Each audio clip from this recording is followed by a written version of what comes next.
স্বাগত খেলা যোগে আপনাদের সাথে আছি আমি Faim Rahman. Batting bowling fielding ৩ ডিপার্টমেন্টে নেদারল্যান্ডসকে হাবুডুবু খাওয়ালো বাংলাদেশ। একদিকে নাসুম মুস্তাফিজদের বল হাতে সেলিব্রেশন, অন্যদিকে দাপুটে 50-তে তানজিদ তামিমের ফিনিশিং। দ্বিতীয় টি-20তে 9 উইকেটের বড় জয় শুধু ম্যাচই না, এক ম্যাচ হাতে রেখে টি-20 সিরিজও জিতে নিল বাংলাদেশ। বিস্তারিত পার্থ বণিকের রিপোর্টে। নাসুমের ঘূর্ণি, তাসকিনের ডেডলি গতি, তামিম ইমনদের ব্যাটে ঠোকাঠুকি, এ বাংলাদেশকে আপসেট দেবে ডাচদের সাধ্য আছে কি? রেজাল্ট নাসুমের 3 উইকেট, রেজাল্ট তানজিদের 50, সাথে বাংলাদেশের এক ম্যাচ হাতে রেখে টি-20 সিরিজ জয়ের তৃপ্তি। 41 বল আগে এই জয় যেন প্রথম ম্যাচের চাইতেও এক ধাপ এগিয়ে। আগেরটা 8 উইকেটে এলেও এবারের জয়টা এলো 9 উইকেটে। সিলেটে নেদারল্যান্ডসের বিপক্ষে সিরিজ জয়ের পাশাপাশি সুযোগ ছিল ব্যাটিংটা ঝালিয়ে নেবার, কিন্তু টস জিতে লিটন বেছে নেন ফিল্ডিং, লক্ষ্যটা ডাচদের অল্পতেই আটকে দেবার। এদিন তৃতীয় ওভারে একাদশে ফেরা নাসুমের ভেলকিতে কাট ম্যাক্স ও ডাউড, ডাচ ওপেনার 10 বলে 8 রান তুলেই ডিরেক্ট আউট। পরের বলে আবারও নাসুমের ম্যাজিক, সিলেটি বয়ের বলে ক্যাচ তুলে তেজানিদা মরু উল্টো পথের পথিক। ষষ্ঠ ওভারে শুরু হয় পেসারদের দাপট, টাইগারদের উল্লাসে মাতান তাসকিন, তানজিমের হাতে ক্যাচ দিয়ে 24 রানে ফেরেন বিক্রমজিৎ সিং। পাওয়ার প্লে শেষে নেদারল্যান্ডসের সংগ্রহ দাঁড়ায় 3 উইকেটে 40 রান। উইকেট পড়ার হিড়িকে ডাচদের দরকার ছিল একটা সলিড পার্টনারশিপ, কিন্তু 9 রানে ক্যাপ্টেন স্কট এডওয়ার্ডসকে ফিরিয়ে তা হতে দেননি মোস্তাফিজ। আগের ম্যাচে ব্যাটে বলে ভেলকি দেখানো সাইফ হাসান এদিন ফিল্ডিংয়েও ছিলেন তুখোড়, দারুণ থ্রোয়ে নোয়া ক্রসকে করেন রান আউট। ষষ্ঠ ওভারে শারিজ আহমেদের ক্যাচ ফেলে যে ভুল করেছিলেন তানজিম সাকিব, সেটা শুধরে নেন 10ম ওভারে, ডাচ ব্যাটারকে ফেরান মাত্র 12 রানে। এরপর শুধুই ডাচদের আসা যাওয়া, সিকান্দার জুলফিকার কিংবা কাইল ক্লেইন কেউই টাইগারদের জবাব দিতে পারেননি পাল্টা। এদিন নেদারল্যান্ডসের হয়ে সর্বোচ্চ রান তোলেন আরিয়ান, ডাচ অফ স্পিনারের ব্যাটে 24 বলে 30 রান। শেষমেশ 18তম ওভারে আরিয়ান দাতের উইকেট ভেঙে 103 রানেই নেদারল্যান্ডসকে প্যাকেট করে দেয় বাংলাদেশ। লক্ষ্য তাড়া করতে নেমে বাংলাদেশের সলিড স্টার্ট, ইমন তানজিদ তামিমে ডাচরা ছাড়খার, একের পর এক 4 আর ছক্কা। পারভেজ ইমন তো খেলা আগে ভাগে শেষ করতে নাছোড়বান্দা, কিন্তু যেমনটা চেয়েছিলেন ইমন তেমনটা হয়নি। প্লেনের বলে কট বিহাইন্ড হন 23 রানে, ভাঙে বাংলাদেশের 40 রানের ওপেনিং পার্টনারশিপ। পাওয়ার প্লেতে বলতে গেলে নেদারল্যান্ডসের সাফল্য ওই একটা, এদিকে 1 উইকেটে 41 রান বোর্ডে তোলে টাইগাররা। ম্যাচের বাকি সময় আর উইকেট হারায়নি বাংলাদেশ, 39 বলেই তানজিদ তামিম পান 50। শেষ পর্যন্ত 13 ওভার 1 বলেই জয় তুলে নেয় টাইগাররা। তানজিদ 40 বলে 54 আর লিটন অপরাজিত থাকেন 18 বলে 18 রানে। পার্থ বণিক, 71। ঘোষণা হয়েছে বিসিবি নির্বাচনের সময় সিলেটে বিসিবির 21তম সভায় নেওয়া হয়েছে বেশ কিছু গুরুত্বপূর্ণ সিদ্ধান্ত। ইংল্যান্ডের বিশ্ববিখ্যাত একটা প্রতিষ্ঠানকে দেওয়া হয়েছে বিপিএল এর দায়িত্ব। এদিকে আগের বিপিএল এ ফিক্সিং কেলেঙ্কারির প্রতিবেদন রিভিউ করতে গঠন করা হয়েছে 4 সদস্যের কমিটি। সিলেট থেকে নাইয়ান বিন জসিমের পাঠানো রিপোর্ট। এক মেয়াদেই 3 সভাপতি, বাংলাদেশের ক্রিকেট যা এর আগে কখনোই দেখেনি। দায়িত্ব পালন করেছেন নাজমুল হাসান, ফারুক আহমেদ আর সবশেষ আমিনুল ইসলাম। অবশেষে অক্টোবরে শেষ হচ্ছে এই নাটকীয় চলতি বোর্ডের মেয়াদ। বিসিবিতে লেগেছে নির্বাচনের উত্তাপ। আগ্রহ প্রকাশ করেছেন তামিম ইকবালের মতো ক্রিকেটার, শোনা যাচ্ছে আরও অনেক হাই প্রোফাইলের নাম। নির্বাচন ইস্যুতে সিলেটে বিসিবির 21তম বোর্ড সভার দিকেই ছিল সবার ফোকাস। নির্দিষ্ট তারিখ জানা না গেলেও জানা গেছে নির্বাচনের সময়কাল। দ্রুতই 3 সদস্যের ইলেকশন কমিশন গঠন করবেন বিসিবি সভাপতি, এরপরই জানা যাবে নির্বাচনের নির্দিষ্ট তারিখ।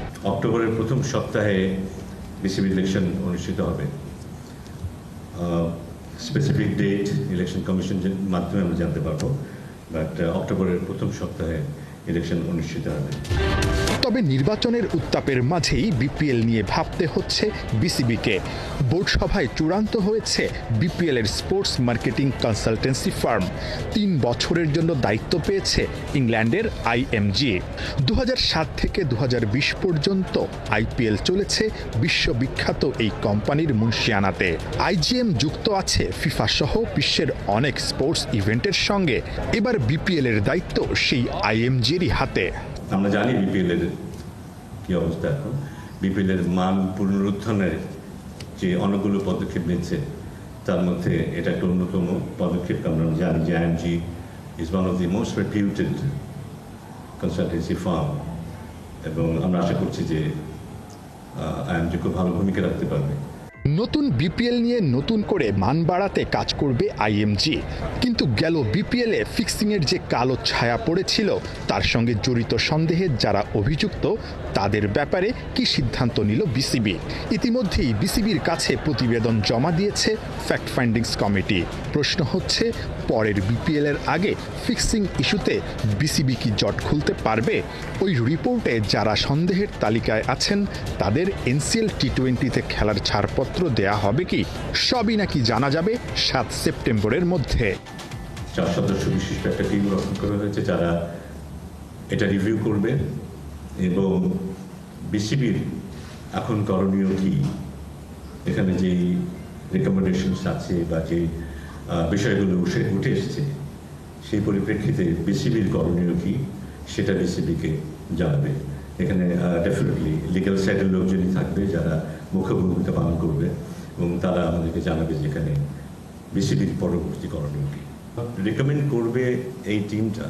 তারপরে তাতে ফুল ফ্লেজড ইনভেস্টিগেশন করতে হবে। কাউকে যদি আমি অ্যাকুজ করতে চাই, এখন আমরা কাউকে এখানে কারো নাম যদি থেকে থাকে, কোনো অর্গানাইজেশন নাম যদি থেকে থাকে, কাউকে আমরা বলতে পারবো না যে তারা তারা তারা কনভিক্টেড। বিপিএল সিজন 12-কে ভিন্ন মাত্রা দিতে চায় বিসিবি। তবে কয়টা দল নিয়ে এবারের আসর হবে এবং ভেন্যু কয়টা থাকবে সেটা নিয়ে এখনো চূড়ান্ত সিদ্ধান্ত হয়নি।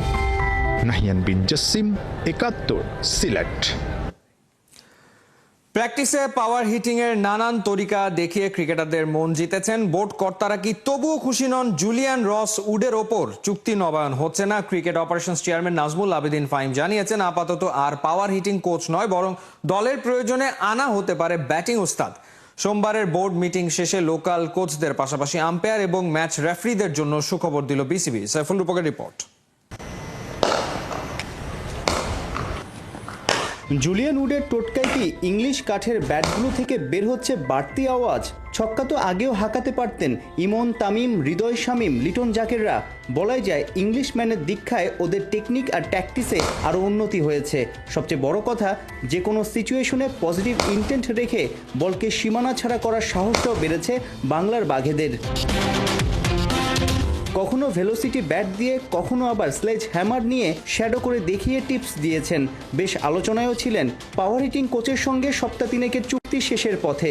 বাংলাদেশের পরিবেশ মনে ধরায় নতুন চুক্তিতে এখানে কাজ করার আগ্রহ দেখিয়েছেন জুলিয়ান, যদিও বিসিবির আছে ভিন্ন ভাবনা। 3 সেপ্টেম্বর পর্যন্তই ওর সাথে চুক্তি করা হয়েছে কয়েকটা দিনের জন্য, এবং এর মধ্যে এটা সীমাবদ্ধ থাকবে। ভবিষ্যতে কখনো দরকার হলে আমরা আবার তাকে আনবো বা তার মতো আরেকজন কাউকে আনবো যাকে আমরা যোগ্য বিবেচনা করবো। কারণ এই ধরনের একটা কোচকে কিন্তু বছর পর বছর মধ্যে রাখার মতো বিষয়টা না। আমাদের স্পেশালিস্ট ব্যাটিং কোচ থাকবে দলের সাথে, এখন আছে সালাউদ্দিন দেখছে, ফিল সিমন্সও দেখছে, প্রয়োজন হলে ব্যাটিং কোচ আসতে পারে একজন। ইংলিশম্যান চলে যাচ্ছেন, অস্ট্রেলিয়ান গ্রেট আসছেন।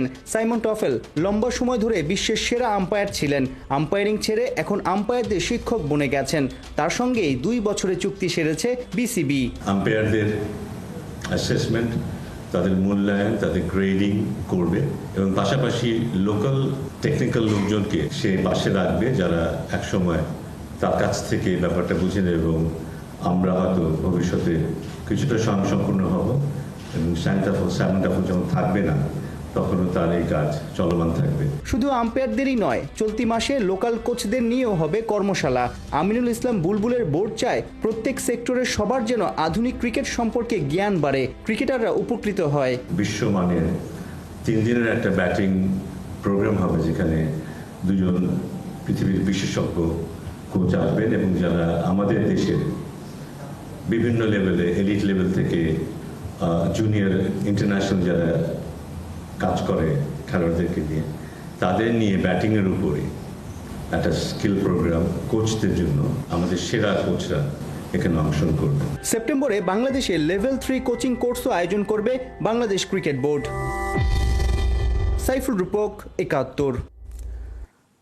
বসুন্ধরার ফুটবলারদের পেয়ে মহাখুশি হাভিয়ার কাবরেরা পুরো স্কোয়াড নিয়ে প্রথমবারের মতো জাতীয় স্টেডিয়ামে অনুশীলন করেছে জামাল তপুরা। তবে নেই হামজা চৌধুরীকে নিয়ে কোনো আপডেট। এখনো আলোচনা চলছে বলে জানিয়েছে বাফুফে। এদিকে মঙ্গলবার সন্ধ্যায় ফোর্টিজ এফসির বিপক্ষে প্রস্তুতি ম্যাচ খেলবে লাল সবুজরা। হাসান সজীবের রিপোর্টে বিস্তারিত। শঙ্কা ছিল বসুন্ধরা 10 ফুটবলারকে পাওয়া নিয়ে, সেই ধোঁয়াশা কেটে গেছে। পুরো দল প্র্যাকটিসে সিরিয়াস। তারপরেও আলোচনা থেমে নেই একজনকে ঘিরে, তিনি হামজা চৌধুরী। হামজা চৌধুরী কি আদৌ খেলবে? হামজা চৌধুরী কি নেপালে আসবে? অনেক অনেক প্রশ্ন গণমাধ্যমের। এখনো স্টিল গতকাল রাত পর্যন্ত যেটুকু কথা হয়েছে, আমি অন্যান্য অনেক জায়গায় শুনতে পাচ্ছি যেটা নিয়ে লুকোচুরি করছে। লুকোচুরি কিছু না, আনটিল আনলেস হামজা যদি বলে দেয় যে না আসবো না। গতকালকে রাতেও আমার পার্সোনাল আমার সাথেও যা হয়েছে, টেক্সট কে বলছে যে তুমি আমার একে বলছো, সেখানে আমি ট্রাই করতেছি, তাকে বলছো, সে দেখি কি করতে পারে। Squad is ready to fly, this squad, and we will prepare without Hamza if finally he is not able to join. There's no problem about that. We will prepare with this squad. This is the squad that is traveling to Nepal, and this is the team that will face these 2 matches. Hamza আসলে আমাদের জন্য একটু কষ্ট হবে, কিন্তু আমরা মানায় নেওয়ার চেষ্টা করব এবং আমাদের যতটুকু সামর্থ্য আছে তার চেয়ে বেশি আমি মনে করি দিতে হবে এবং আমরা সেখানে একটা ভালো কিছু করতে চাই। কোচ হাভিয়ার কাবরেরা বলছেন বসুন্ধরার সব ফুটবলারকে পেয়ে তিনি এখন একদম হ্যাপি, কারণ তারা ছাড়া যেভাবে আসলে অনুশীলনটা করা দরকার ছিল সেটা কিন্তু করতে পারছিল না। Yeah, we are happy to have everyone finally together. We already had a couple of meetings for the Kings players to pick up the ideas that we have been working in the first 19 days with the rest of the group. But all of us are on the same page and yeah, ready. It's a very tight time to prepare all together. Today, mainly today and tomorrow here. দুটি প্রীতি match শুধুমাত্র match নয়, এটাকে ভাবা হচ্ছে হংকংয়ের বিপক্ষে FC বাছাই পর্ব রয়েছে, তার আগে সর্বশেষ প্রস্তুতি। তবে প্রশ্ন হচ্ছে অনূর্ধ্ব 23-এর প্লেয়াররা রয়েছে ভিয়েতনামে এবং হামজা সমিত সোম, তারা ছাড়া বাংলাদেশের যে প্ল্যানটা সেটা কি আসলেই বাস্তবায়ন করা সম্ভব কিনা। তবে সবার প্রত্যাশা এবং কথা, আগের বাংলাদেশ এবং বর্তমান বাংলাদেশের মধ্যে অনেক পার্থক্য রয়েছে।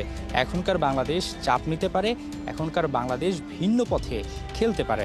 এখন দেখার পালা ঠিক নেপালে বাংলাদেশ যে 4-5 দিন আগে যাবে সেখানে তারা নিজেদেরকে প্রমাণ করতে পারে কিনা, কারণ সেখানে অনেকগুলো চ্যালেঞ্জ রয়েছে। সমুদ্রপৃষ্ঠ থেকে অনেক উঁচুতে তারা খেলবে এবং নেপালও কিন্তু বেশ শক্তিশালী প্রতিপক্ষ। 2020 সালের পর বাংলাদেশ কিন্তু তাদের বিপক্ষে আর কোনো ম্যাচ জিততে পারেনি। নেপালিরাও অপেক্ষা করছে হাড্ডাহাড্ডি একটা লড়াইয়ের জন্য, কারণ এই বাংলাদেশকে এখন সবাই সমীহ করছে। ভারত যেভাবে সমীহ করেছে, সিঙ্গাপুর সমীহ করেছে, নেপাল তাহলে কেন বাদ যাবে? সেই সমীহ করার ব্যাপারটাকে বাংলাদেশ নিজেদের প্রমাণ করতে পারে কিনা সেটাই এখন দেখার পালা। হাসান সজীব, ৭১, জাতীয় স্টেডিয়াম, ঢাকা। একদিন পর শুরু হচ্ছে বাংলাদেশ অনূর্ধ্ব 23 দলের এশিয়ান কাপ কোয়ালিফায়ার মিশন। স্বাগতিকদের বিপক্ষে মাঠে নামার আগে ভিয়েতনামে চলছে জোরদার প্রিপারেশন। নামে ভারে এগিয়ে থাকলেও বাংলাদেশ ক্যাম্পে জোরে সোরে উচ্চারিত হচ্ছে ভিয়েতনামকে হারানোর প্রত্যয়। প্রায় 1 মাস একসাথে অনুশীলন করে অনূর্ধ্ব 23 দলের ফুটবলারদের মধ্যে দারুণ বোঝাপড়া হয়েছে। অনুশীলনে সবাই ছিল বেশ ফুরফুরে মেজাজে। ভিয়েতনামের বিপক্ষে বড় পরীক্ষা দিতে হতে পারে বাংলাদেশের রক্ষণকে, সে কথা মাথায় রেখেই গোলকিপাররা বেশি বেশি ঘাম জড়িয়েছে। সব মিলিয়ে অনূর্ধ্ব 23 দলের ভারসাম্যপূর্ণ স্কোয়াড আর উপযুক্ত ট্রেনিং কোচ খেলোয়াড়দের করছে আশাবাদী। আজকে দ্বিতীয় সেশন, তো আমরা অনেক ভালো সেশন করছি। কালকে আমাদের লাস্ট সেশন ম্যাচের আগে, সো আমরা সবাই ভালো আছি। আপনারা সবাই আমাদের জন্য দোয়া করবেন, আমরা যাতে ভালো রেজাল্ট করতে পারি। অনেক আগে থেকে ভিয়েতনামকে নিয়ে অ্যানালাইসিস করছি, ওদের স্ট্রং সাইডগুলো এবং উইকনেসগুলো নিয়ে আমরা কাজ করছি। আপনারা জানেন র্যাঙ্কিংও ভিয়েতনাম আমাদের থেকে অনেক এগিয়ে এবং টেকনিক্যালি ওরা ভালো, এবং সেই দিক থেকে আমি বলবো আমাদের এইবারের প্রিপারেশন, আমাদের যে স্কোয়াড, ছেলেদের যে মনোভাব, ইনশাল্লাহ আমরা ভালো কিছুই করতে পারবো। অবশেষে নিউ কাসল থেকে সুইডিশ স্ট্রাইকার আলেকজান্ডার ইসাককে দলে ফেরাচ্ছে লিভারপুল। ব্রিটিশ রেকর্ড 130 মিলিয়ন পাউন্ডের চুক্তি করেছে অলরেডরা। সোমবার সকালে মেডিকেলের জন্য মার্সিসাইডে যাচ্ছেন তিনি। এই মৌসুমে দ্বিতীয়বারের মতো ট্রান্সফার রেকর্ড ভাঙছে লিভারপুল। এর আগে জার্মান ক্লাব বায়ার লেভারকুজেন থেকে ফ্লোরিয়ান উডসকে 116.5 মিলিয়ন পাউন্ডে কিনেছিল তারা। নিউ কাসল শুরুতে 110 মিলিয়নের প্রস্তাব ফিরিয়ে দিলেও ইশাক তাদের জার্সিতে খেলতে অস্বীকৃতি জানান। মৌসুমের কোনো ম্যাচেই এখন পর্যন্ত মাঠে নামেননি তিনি। সোশ্যাল মিডিয়ায় ক্ষোভ উগড়ে তিনি বলেন, ক্লাব আগেই তার অবস্থান জানতো, এই নাটকীয় ট্রান্সফার অবশেষে শেষ হলো।